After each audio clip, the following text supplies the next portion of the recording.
So maybe we could start off just by asking you, how do you define religious freedom? Religious freedom is the ability to worship in your own way as of right, to follow God in the way that you believe and is right and appropriate for your conviction. And the freedom to do that comes obviously with the responsibility not to do that in a way that impinges or harms the freedom of others, but that freedom to be able to worship, since religion is such an, if you are of religious faith, it's so deep within you, it's so defining of your nature and your character and your life. That freedom to be able to practice religion in the way that you wish is an essential part of liberty.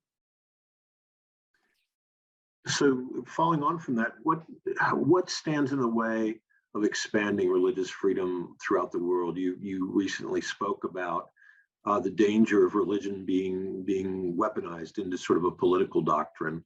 What are the barriers there to expanding religious freedom in the sense that we know it in the West? Usually what stands in the way of expanding or delivering religious freedom is either dictatorship or bigotry. So it could be that a government sees the pursuit of a particular religion or religious faith generally as an assault on the absolute right of government in dictatorships where they don't believe in the idea of liberty and freedom.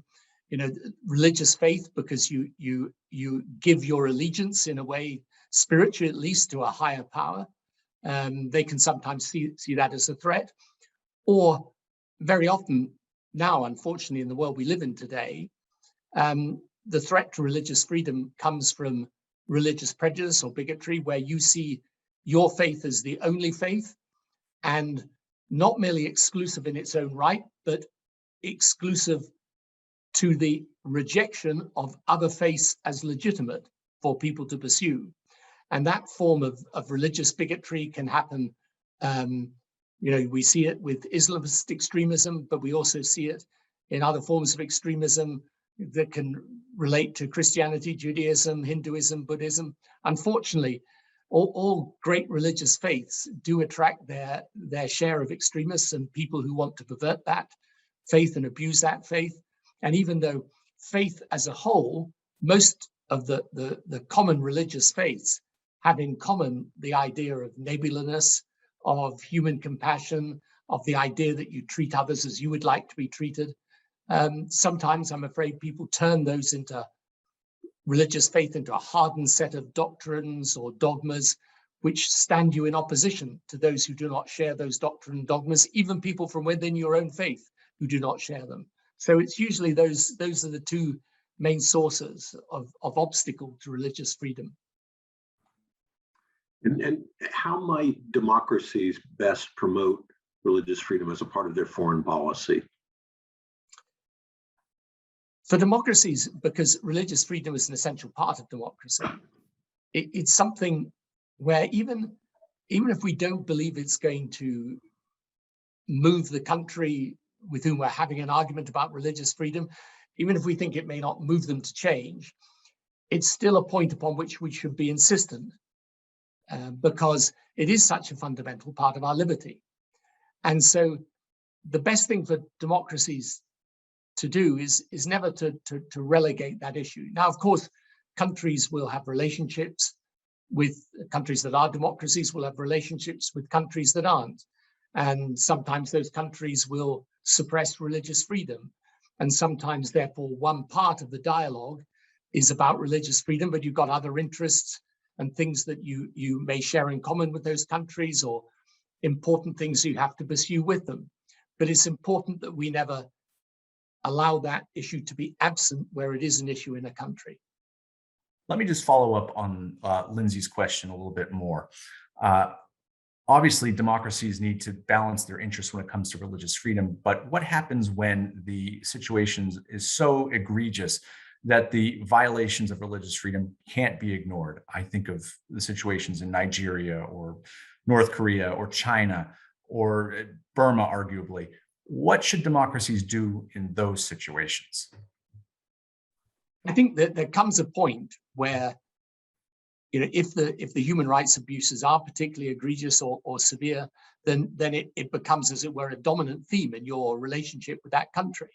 And then you've got to try and apply all the diplomatic tools at your disposal in order to make it clear to that country that you're not going to let the issue go, that it's a barrier to your own relationship with them. And it's important that, because people look up to democracy, even with all the problems democracies have, I always say to people, in the end, most people want to live in a democracy, not a dictatorship. Anytime, anywhere, any people are free to choose, they choose liberty. It's a very natural and part of human nature, actually. And so whereas a democracy is arguing with a country for religious freedom, and you can see that religious freedom being suppressed, and suppressed in a particularly a harsh way, it's important that it doesn't become just something you add on to a list of long things, but it becomes something that is central to your relationship with that country, and where, in the appropriate circumstances, you're making it clear that this will be a fundamental part of your debate with them, and that it changes the nature of your relationship with that country. It doesn't mean to say, because there may be issues upon which you still have to work with that country, but nonetheless, that question of the way that they will treat religious freedom, maybe a religious minority, is an important part. And I don't think you can ever, there's no hard and fast rule about it, but sometimes it will become the dominant theme in your engagement with that country because of the nature of the oppression. And beyond political leaders, how do religious leaders keep extremists from hijacking or even weaponizing their faith traditions? So I think the really important thing for religious leaders is to do two things. I mean, the first is very obvious, and the second is less obvious. The first is to give real leadership to their own community and say to them, bigotry and prejudice against those who are different, of a different faith, different culture, is unacceptable, is contrary to the values of that religious community. So they've got to stand up and show leadership. And in this sense, it's not completely different to a political party that goes off the rails and starts becoming extreme. At some point, leaders have got to stand up and lead. And that is true for a church, just as it's true for a political party or indeed a country. But I think a second thing that is really important in the context today of contemporaneous religious extremism is that religious leaders have got to argue why, as a matter of religious faith and religious doctrine, such prejudice and bigotry is wrong. In other words, sometimes, as for example with Islamist extremism, it's based on a misreading of scripture. It's based on a misinterpretation of the fundamentals of that religion in a theological way. It's important, therefore, that the religious leaders address that question of theology and not just of practice. And so that they're not just saying, look, this is morally wrong. They're pointing out how, in relation to the fundamental convictions based on scripture of that religion, such attitudes are contradictory and lead not to redemption or salvation, but to condemnation.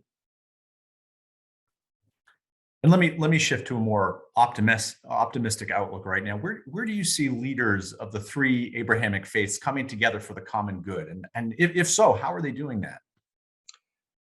Well, I think in relation to the Abrahamic faiths, Christianity, Judaism, Islam, there are many examples now of religious leaders coming together. I mean, in Britain, for example, the leaders of all the faiths come together at certain important times for the country. For example, when we're commemorating Veterans Day in our country, the religious leaders come together.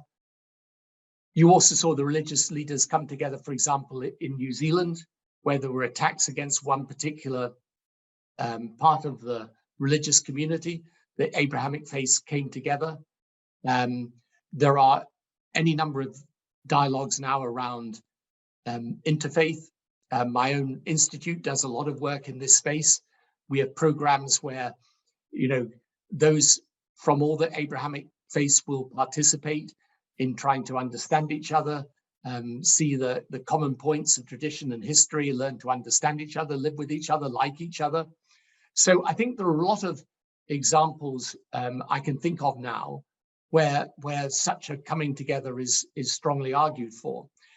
I also think in the Middle East specifically, I think the recent rapprochement between the Gulf state of the United Arab Emirates and the state of Bahrain and the state of Israel was an example, if you like, of people coming together. The UAE has got a whole Abrahamic center dedicated to examining and showcasing all three Abrahamic faiths. These are significant advances. And in the end, the idea of people coming together from the different, all from the same origin of Abraham, coming together and working together, that's something that I think the time has come for, because it stands, that coming together stands in sharp contrast to those who want to abuse religion and turn it into a political ideology, turn it into a badge of opposition to those that don't share the faith. So I think it's a very important thing that's happening specifically out in the Middle East right now, where I can see for the first time, because I believe the scourge of the Middle East is basically the problem of religion being used as an instrument of political extremism. And I think there's a reaction against that now that is going right across the region, and it involves people from all three Abrahamic faiths coming together. Now, Christianity has still got a vital role to play. It's been squeezed out of many parts of the Middle East, but I think there's an increasing recognition that just as the discrimination against Jewish people played a really negative part in the development of countries in the Middle East, so I think people are also realizing that treasuring their Christian communities is also an important part of building a stable and secure society and economy for the future. Thank you, sir. I'm going to turn it over to Bill. So to what extent do inadequate education systems in a country lead to greater religious intolerance and maybe even persecution? Young people don't naturally become extreme. Naturally, young people mix with each other. Prejudice is not something that comes naturally. Prejudice is almost always taught. And sometimes it's taught in family. Sometimes, unfortunately, it can be taught by religious instruction. And it's always a negative for a country. And that is particularly true today. And so the role of education and educating young people to be open-minded towards each other, this is a vital part of any sensible modern education system. Again, my institute has programs that reach hundreds of thousands of young people across the world, where we introduce people of different faiths to each other. Sometimes it's the first time they've ever come across someone of a different faith. And we get them to talk with each other, to try and understand their own religious belief, and the sharing of that different heritage. It's amazing how big a difference it makes to the attitudes of those young people, because they then rediscover what is indeed natural to them, which is to be, open-minded and to try go across the boundaries of race and nation and ethnicity and faith and culture. So let me follow up there. You're mentioning what your organization is doing a good job of. How might democracies, and in particular democratic governments, best promote this as well around the world in terms of strengthening educational institutions? So I think the important thing to emphasize to countries, and my institute works now in many, many different countries in the world, some of whom have real problems of, particularly in Africa, of religious extremism, in the Middle East and so on. And the thing I always say to the leaders of those countries is that this issue of educating our young people to an open-minded, creative way of thinking is a vital part of your future. because the bigotry and prejudice that comes from identifying someone who's different as an enemy, that's not just a moral problem. It's not just something that disrupts the peace and stability of your country, but it's fundamentally incompatible with the way the modern world works, and in particular, the way a modern economy works. I mean, today, people who are educated to be open-minded, they make the most of the world's opportunities, because the way economies work today is through creativity. The way education works today is not just learning by rote anymore, because the internet puts a lot of information at our fingertips, for good or for bad, by the way, but the information is there. What you need is to be taught to think creatively and to challenge, for example, when people say things, to be able to say, well, there may be a different way of looking at things. And that process of what you call today in educational terms, I think, creative thinking and creative dialogue, of which open-mindedness and tolerance towards others who are different is a vital part.